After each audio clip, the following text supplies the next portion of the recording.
Un cordial saludo. Es un gusto para mí darles la bienvenida al curso Competencias Ciudadanas para el Cuidado de la Primera Infancia. Hemos tenido algunos inconvenientes por algunos ajustes importantes que está haciendo la universidad en Virtual Sabana y en toda la política de manejo de medios. Sin embargo, eso no es inconveniente para que podamos llegar a tener un curso fructífero que permita cumplir todos los objetivos que nos hemos trazado. Voy a hacer entonces la introducción al curso. Este curso es el producto de una iniciativa muy interesante que se desarrolló entre el año 2011 y el año 2015, donde la Universidad de La Sabana, con 4 de sus grupos de investigación y el apoyo del Instituto de la Familia, se integró a una alianza que conformaron la Universidad de La Sabana, la Organización para la Excelencia en Salud, la Fundación Corona y la Fundación Santa Fe de Bogotá. Entre las 4 organizaciones y los grupos de investigación participaron de una convocatoria de Colciencias que buscaba llamar a grupos de investigación interesados en trabajar la salud de la primera infancia.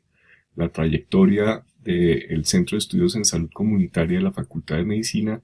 tenía pues las credenciales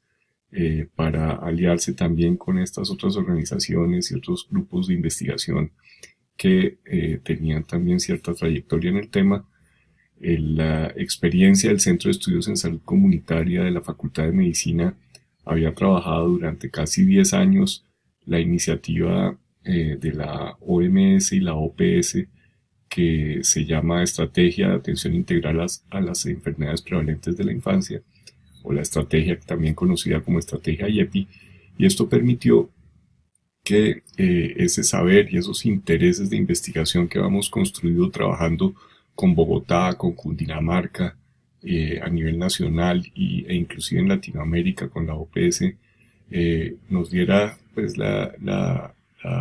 solo la experiencia, sino permitiera identificar cómo era importante trabajar desde distintos ángulos por la salud pública y especialmente cómo era importante trabajar distintos aspectos de la salud de la primera infancia más allá de los hospitales. Entonces fue así como participamos de esta convocatoria, donde Colciencias está invitando a grupos de investigación con trayectoria a trabajar temas estratégicos de la salud pública del país. Entonces es así como hubo 3 grupos que trabajaron enfermedades crónicas, otros 3 creo que trabajaron enfermedades tropicales, otros 2 trabajaron en enfermedades relacionadas con salud mental de la población, y esta alianza trabajó el tema de la salud de la primera infancia. Aquí vemos entonces cómo se conformó ese proceso. Pues además de la convocatoria del país, estaban todas estas alianzas de universidad con instituciones, empresa privada, y muy importante, participaban los territorios. Nuestra experiencia venía de haber trabajado principalmente con Cundinamarca y Boyacá, como lo he dicho, con AYEPI, también con esta iniciativa de Salacera, y con muchos de los municipios de la Sabana Centro de Bogotá: Cajicá, Chía, Cota, Cogua, Gachancipá, Nemocón, Sopota, Biotenjo, Tocancipá y Zipaquirá, municipios donde habíamos trabajado, además de esto, la iniciativa o la estrategia de escuelas saludables, además de la estrategia IEPI, que va dirigida pues a la población escolar. También habíamos trabajado con muchos jardines infantiles y trabajamos, además de temas relacionados con las enfermedades prevalentes de esos grupos etarios, trabajábamos pues temas relacionados con los determinantes sociales de la salud y temas relacionados con todo el espectro de la prevención en la historia natural de la enfermedad. En Boyacá habíamos trabajado la iniciativa de salas de enfermedad respiratoria aguda en los hospitales, en algunos de esos hospitales, y además la Fundación Santa Fe de Bogotá y nosotros en algunos capítulos de AYEPI habíamos trabajado la iniciativa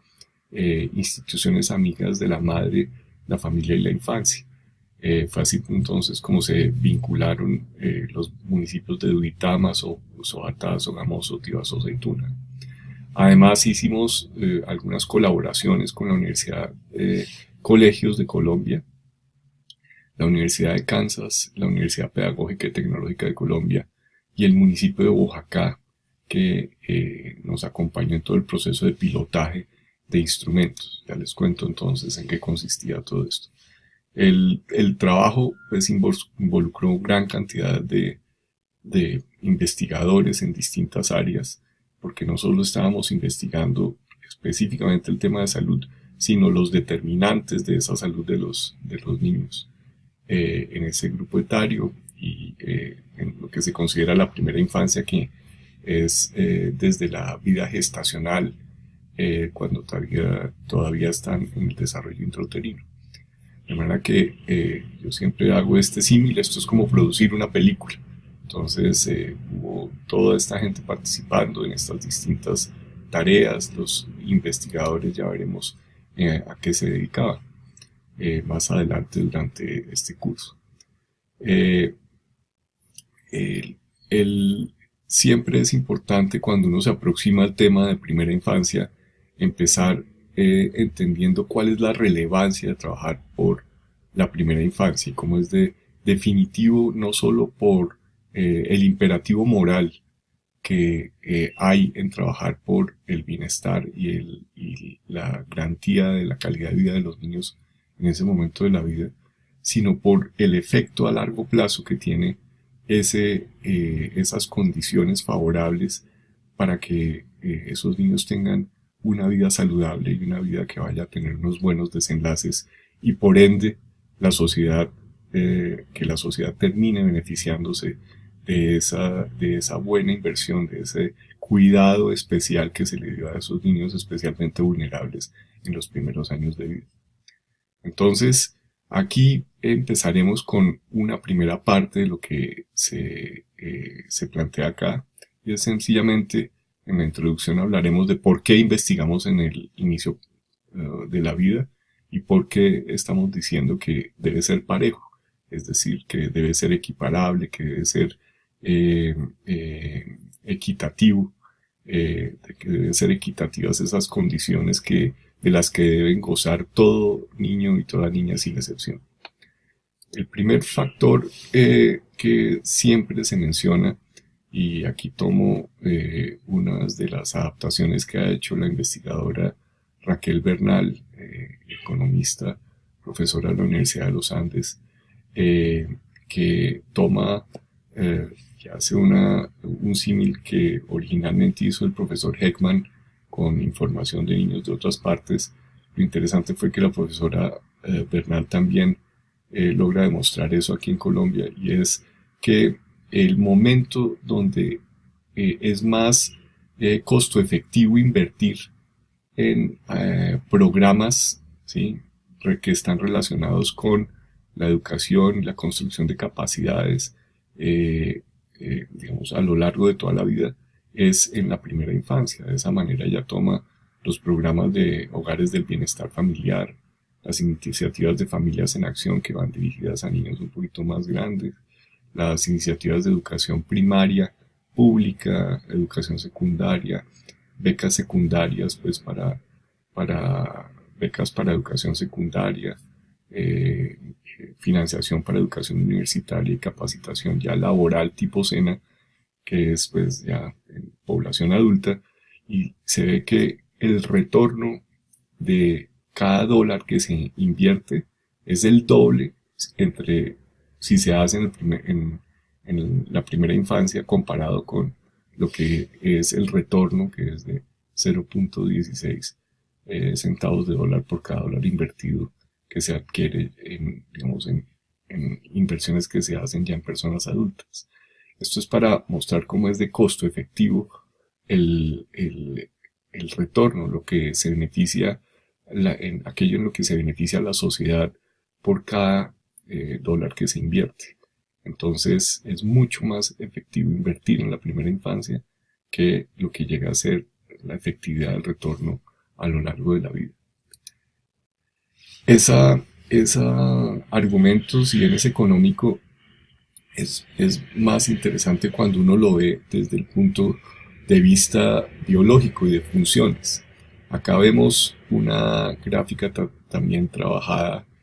en nuestro país, donde vemos que el desempeño de niños en la prueba de Peabody, que es una prueba de habilidades lingüísticas y de desarrollo lingüístico, es dramático lo que se ve en términos de quintiles, eh, en términos de los quintiles de ingresos de la población. Es decir, un quintil es un 20%. Entonces, el 20% lo más pobre lo vemos acá reflejado en la línea amarilla y el 20% más rico lo vemos representado acá en la línea negra. Entonces, niños que pertenecen al quintil más pobre, ¿sí? Y niños que están en el quintil más rico y los quintiles intermedios casi que tienen condiciones muy parecidas al comienzo, ¿sí? Hacia los 35 meses, es decir, a los 3 años tienen habilidades lingüísticas parecidas. Sin embargo, 2 años más tarde, los niños de el quintil más alto tienen unas diferencias abismales en los puntajes alcanzados en las pruebas de Peabody, ¿sí? Esto también lo digo yo con una frase que se hizo célebre en este país y que pronunció nuestro campeón mundial de boxeo, Kit Pambelé, el primer campeón Walter Jr. Él decía que es mejor ser rico que pobre. Y eso es tan dramático que se empieza a ver en estos primeros momentos de la vida. O sea, niños recién llegados al mundo sencillamente por vivir en unas condiciones más pobres y tienen un desarrollo debido a esas condiciones que hace que sus habilidades lingüísticas empiecen a ser abismalmente diferentes respecto a niños que están en mejores condiciones. Entonces, hacia los 5 años. De la misma manera, hay otro criterio que se conoce como el de lo que se llama la brecha demográfica, ¿sí? Es decir, que desde 1970 empezó a disminuir la tasa de fecundidad en el país, ¿sí? Y esa tasa de fecundidad disminuyó hasta ya el año, pues, el año 2010, entonces, que está por debajo de la tasa de reemplazo, ¿sí?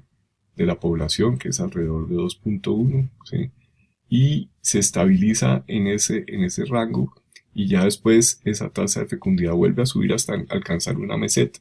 Es decir, que estamos muy próximos a alcanzar ya digamos, una población estable debido, o inclusive que empiece a envejecer debido a que se invierte la pirámide demográfica. Lo importante de esta gráfica es que en la medida en que disminuye esa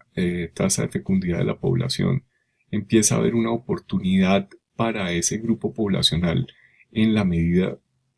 de que hay menos personas, niños llegando a la población y hay una mayor cantidad de población llegando a ser población económicamente activa. Eso hace que haya una ventana de oportunidad para que los recursos que genera esa población económicamente activa se destinen para algo que la población decida que es prioritario. Entonces, por eso quienes trabajamos en primera infancia, abogamos porque idealmente esos recursos, esos excesos, digamos, de esa oportunidad que tiene un grupo poblacional cuando está pasando por esta ventana que da la brecha demográfica, son una oportunidad para invertir esos recursos precisamente en sacar adelante esa menor cantidad de niños que llegan a la población. Sacarlos adelante es brindarles las oportunidades para que alcancen el mayor desarrollo de potencial posible. ¿Por qué? Porque una vez la población llega acá, empieza a envejecer y ya empieza a tener demandas en otros muy importantes que no se pueden desconocer, como toda la carga, digamos, de seguridad social que exigen los grupos de mayor edad. Entonces, si esa brecha demográfica no se aprovecha, ¿sí? Que se estima que esté terminándose aproximadamente en el 2030, antes del 2030, se habrá perdido una oportunidad para invertir en esos nuevos ciudadanos que eventualmente van a tener las capacidades para hacerse cargo de una población que a su vez estará más pues envejecida en general hacia esa fecha. Y finalmente está el argumento biológico, donde aquí tomamos un ejemplo que utilizan algunos grupos que creo que trabajan en el tema y que creo que es bastante diciente sobre la pertinencia que tiene trabajar en primera infancia. Estos grupos comparan el cerebro de un simio, de un chimpancé, por ejemplo, con el cerebro de los seres humanos. El cerebro de los simios, como vemos acá, es un cerebro que nace con casi el 50% de su peso final, ¿sí? Entonces, si el peso final de los simios está cercano a los 300 gramos, nace casi con 150 gramos de peso de masa encefálica. Mientras que el ser humano, cuyo peso final va a ser de 1200 gramos en la edad adulta, nace con un peso de aproximado de 300 gramos, es decir, que nace con la cuarta parte del peso de su masa encefálica en el momento en que es dado a luz. De manera que esto lo que significa es que la naturaleza se ha ideado o en proceso de desarrollo y evolución ha llegado a dar a luz fetos inacabados en los seres humanos. ¿Por qué? Es inacabado porque si el cerebro fuera más grande en el momento de nacer, no podría pasar por el canal del parto, ¿sí? De manera que la solución a ese dilema estructural del nacimiento se tiene en dar a luz fetos inacabados. Entonces doy las condiciones para que sobreviva ese producto de la gestación, pero lo doy a luz antes de que esté acabado en una de sus estructuras que le van a dar su viabilidad y que van a ser determinante para sus condiciones de vida en la vida extrauterina. Entonces lo doy a luz cuando hasta ahora solo tiene, digamos que la cuarta parte de su desarrollo cerebral. Y se acaba de desarrollar en gran medida en estos primeros 5 años de vida, ¿sí? Entonces, en esos primeros 5 años de vida, el cerebro de los seres humanos acaba de crecer, no se acaba de desarrollar, y ya después, con todo el resto de conexiones dendríticas y sinápticas que desarrollará y que veremos más adelante, acaba de desarrollar otra serie de funciones fundamentales. Este criterio biológico es fundamental tenerlo claro, además de los criterios demográficos, económicos y económicos que hemos mencionado y sociodemográficos que hemos mencionado. Estos argumentos empezaron, la historia de cómo esto empezó a ser un tema relevante y pertinente en el mundo de la ciencia, tiene unos antecedentes bien interesantes. Desde aquí, le voy a reducir un poco esto para que podamos verlo. Desde la hambruna, lo que se nos conoció como la hambruna holandesa, ¿sí? En la Segunda Guerra Mundial, cuando los nazis estaban ocupando lo que hoy en día son los Países Bajos u Holanda, llegan los aliados, ¿sí? Y los nazis habían sitiado Holanda durante casi 9 meses. Sitiar un sitio es un lugar durante una guerra, es una estrategia de guerra donde el sitio se le impide la llegada de alimentos y eso genera generar un estrés en la población debido a la falta de alimentos, lo que hace que eventualmente las personas se rindan y pues se puedan entregar a las personas, a los invasores. El sitio de los Países Bajos llevaba 9 meses y por lo tanto se había creado una hambruna. Una hambruna es cuando las personas se mueren de hambre. O sea, la falta de comida es tan dramática que empiezan a morirse las personas más vulnerables, que son generalmente los niños menores de 5 años, entre más pequeños, pues más vulnerables, y las personas mayores y las mujeres embarazadas. Entonces hubo mujeres que estaban en embarazo avanzado, ¿sí? O sea, que duraron poco tiempo expuestas, y otras que duraron los 9 meses de embarazo expuestas a la hambruna, producto del sitio nazi en la Segunda Guerra Mundial. Entonces, lo que sucedió fue que cuando llegan los aliados y se libera la población y se permite la entrada de alimentos, hubo distintos niños que fueron producto de esos embarazos, unos que duraron los 9 meses, otros que duraron solo 3 meses, otros que duraron 6 meses, expuestos a la hambruna, y por lo tanto se pudo estudiar en una cohorte prospectiva los efectos que tuvo esa hambruna en la salud de las personas. Lo interesante fue ver desde ese estudio, que es un clásico de la ciencia y del estudio de la seguridad alimentaria, la vigilancia nutricional y, digamos, de la biología humana, se pudo ver que personas que habían tenido más exposición o algún tipo de exposición tenían distintos tipos de enfermedades que desarrollaban a lo largo de la vida de manera más precoz por el estrés que habían sufrido sus madres durante la vida, el proceso de gestación. Entonces, esto lo miraremos con más detalle, pero el caso es que personas expuestas a situaciones de estrés, en este caso alimentario, en la vida intrauterina tienen probabilidades más altas de sufrir enfermedades crónicas no transmisibles precoces en la vida, es decir, que desarrollan enfermedades crónicas desde edades tempranas, pues un tiempo pasado después de que han nacido, desde la adolescencia empiezan a verse cambios y empezaron a verse situaciones pues de hipertensión precoz, diabetes temprana, enfermedades cardiocerebrovasculares pues que afectaron como enfermedades y que llevaron a la enfermedad o la muerte precozmente a esos niños nacidos durante la hambruna holandesa. Otros estudios clásicos de estos pues fueron los estudios del doctor Barker, que mostró cómo en la población escocesa niños que tenían una relación de una circunferencia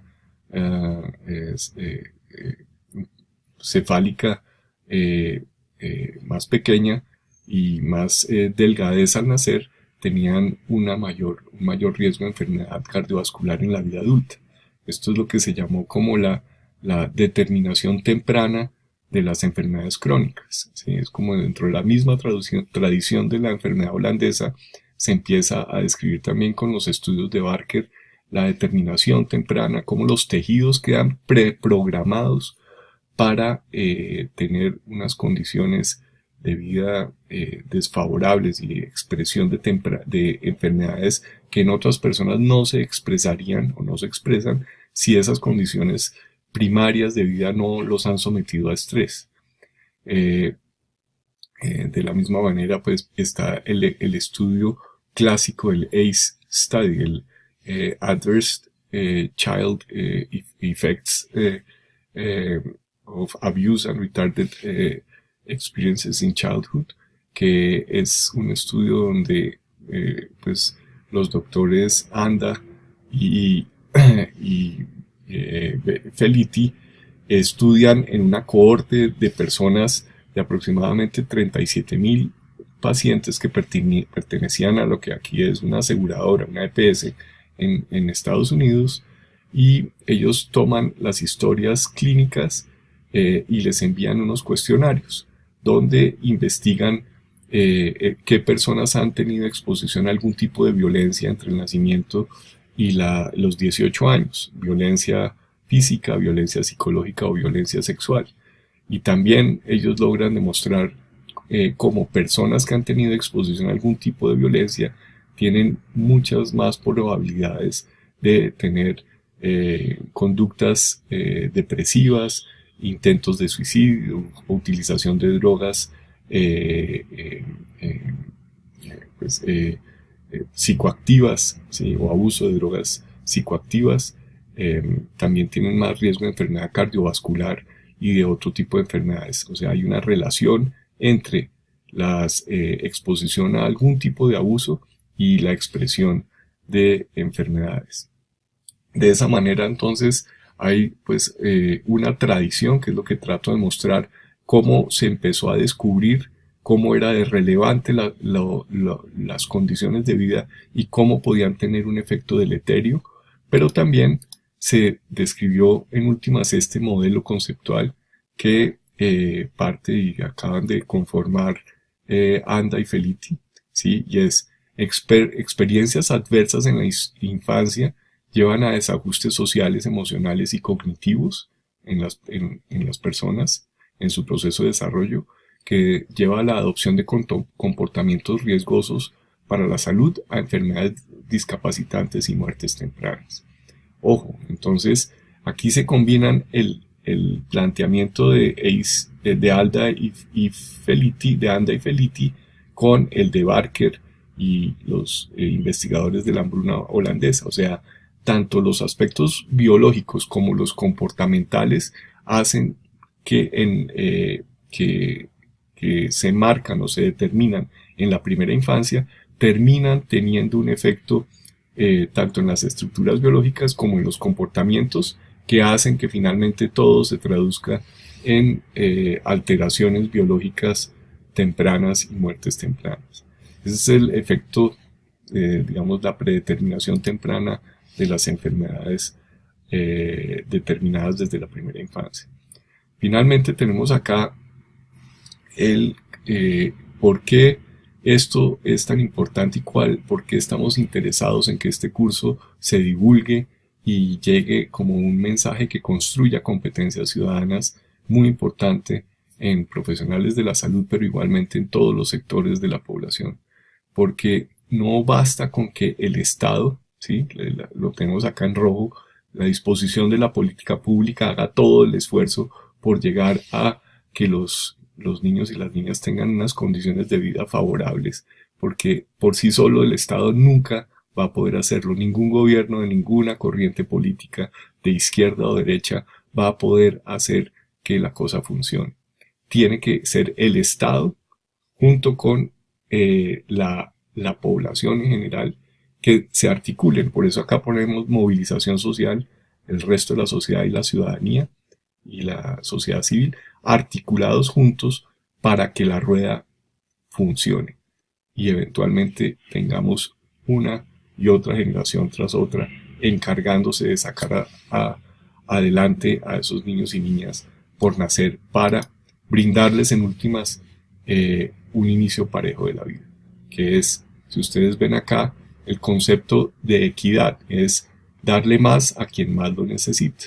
Esta es también una ilustración muy elocuente, donde no es lo mismo dar por igual a todo el mundo, porque puede haber personas que no se beneficien de recibir lo que reciben los otros, sino tenemos que identificar a aquellos que necesitan más para que en últimas todos terminen disfrutando de poder ver el partido de la vida. Entonces, de eso se trata este curso y espero que podamos sacarle jugo y entre todos seguir aprendiendo, porque gracias a las discusiones y a los debates que se generan podremos llegar a tener una experiencia constructiva y que permita que todos se apropien de los conceptos que los van a beneficiar a ustedes, a sus familias, a sus hijos, a sus parientes, a sus vecinos, en últimas a todos los niños de la sociedad que, si bien son hijos de sus papás y sus mamás, nos pertenecen a todos y todos tenemos una responsabilidad muy clara sobre ellos. Entonces, les invito a que sigan viendo las instrucciones, a que sigan viendo toda la programación, a que vean el sistema de evaluación, que participen de los foros, a que sigan las instrucciones que les estoy enviando por correos, como también que lean las instrucciones que hay al comienzo de cada unidad. Ya les mostraré más adelante, está muy bien descrito cómo funciona cada unidad. Igualmente me pueden escribir para resolver cualquier inquietud pero las instrucciones de cada unidad dentro de todo el curso está muy clara. Muchas gracias.